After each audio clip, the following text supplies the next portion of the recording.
All right, so common mistake numero uno is that we don't use words from the question to actually answer the question. Take a look at this first paragraph to see what I mean. All right, so let's take a look at this first claim here. Pennies help charities and are easy to donate.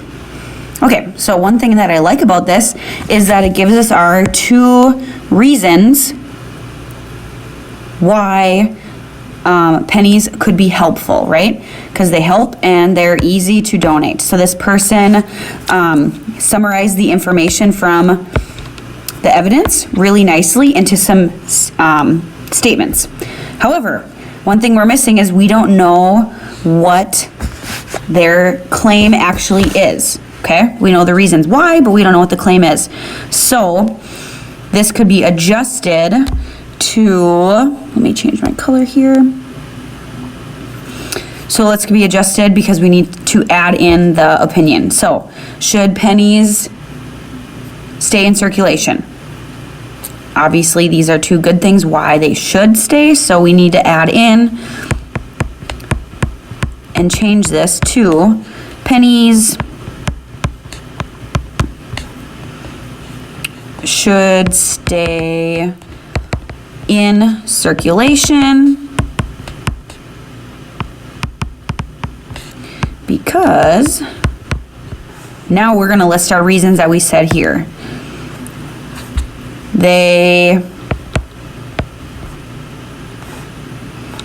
And then we'll go and then we'll finish up here because they help charities and are easy to donate. Here's a little practice video for you to change questions into statements. Ready, go.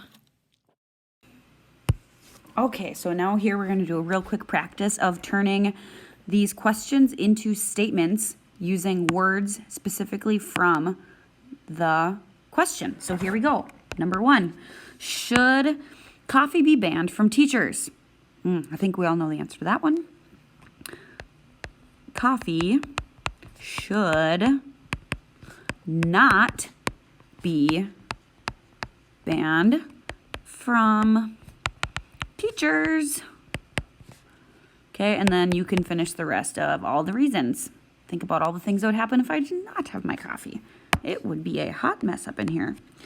All right, let's look at number two. Should junk food be allowed in school? Here we go. I'm just going to choose one. And here we go. Junk food should be allowed in school. Blah, blah, blah. You finish it. Okay, again, junk food allowed be in school. See, I just rearranged my words here to turn it into a statement. All right, now I want you to try this third one. You try. Just write it on a sheet of paper, and I'll be coming around to check out how it's going. Here comes example number 2 of another common mistake. All right, let's take a look at our next claim example. It shouldn't because it first of, I think that should be off, it first of all causes environmental issues. The second, 107 million pounds of carbon dioxide have emitted from pennies being something mint to banks, delivered mint to banks. Okay, so first of all, we're missing some words, so this needs some editing. But second of all, our big thing here is there's too many facts in here. Your claim is just introducing your opinion, and the facts are going to come up here in the evidence. Okay? Our claim, as a reminder, is going to be the first sentence of the paragraph.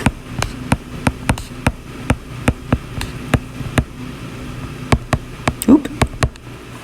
So, if you say it here,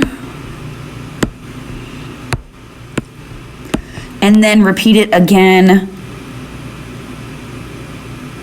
here, it sounds a little bit silly because you shouldn't say it twice within a paragraph. So the claim is really meant to just introduce the main points, and then your evidence, which is all of these facts here, they are giving details about the topic that you introduce in your claim. So, environmental issues, all these facts are examples of environmental issues that pennies cause.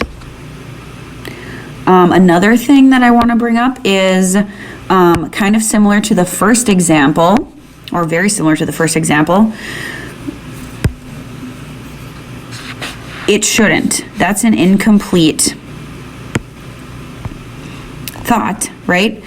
Your claim, you want it to be able to stand independently, and I want to be able to read that and know what you're talking about. So right now, if I didn't know any of this, I would have no idea what you are talking about for your claim. So that needs to be adjusted to, again, using the words from the question. So it should start off, pennies shouldn't be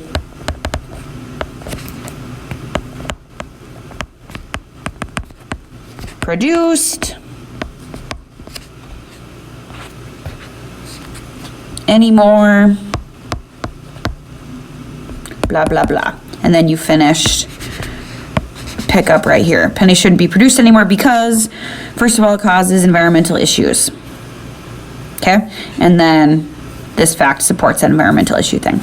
Okay. All right, now you try the next one. Alrighty, now it's your turn. I want you to read this claim and make the appropriate revisions, revise it to make it better based on the last revision that I just did with you. Ready, set, go. Pause the video, make the changes, write it down on a piece of paper. Practice coming at ya.